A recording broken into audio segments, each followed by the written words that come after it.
సరే బాబు, ఇప్పుడైనా నీ పేరేంటో చెప్పు.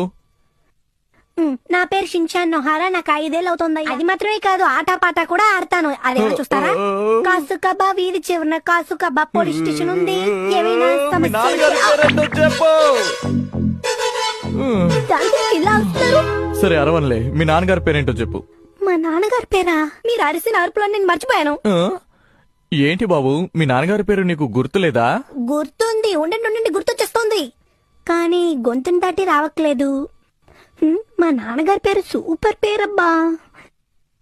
ఆయన్ని నేను నాన్న, డాడీ, ఫాదర్ అని పిలుస్తానా? మర్చిపోయాను. ఏమైతేనే షిన్చాన్ నాన్నగారని రాసుకోండి. మాట్లాడకుండా మీరు మా నాన్నగారు ఆఫీస్కి ఫోన్ చేస్తారా? అయితే సరే, మీ నాన్నగారు ఎక్కడ పనిచేస్తున్నారో చెప్పు, నేనే ఆఫీస్ కి కాల్ చేసి అడుగుతాను. ఏంటి, మా నాన్నగారు ఆఫీసా? అది ఎక్కడుందో నాకు బాగా తెలుసుగా. ట్రైన్ లో వెళ్ళాలి. కానీ నేను అడిగేది మీ నాన్నగారి ఆఫీస్ పేరు. మా నాన్న పేరు గుర్తులేదు, ఇంకా ఆఫీస్ పేరు అలా గుర్తుంటుంది.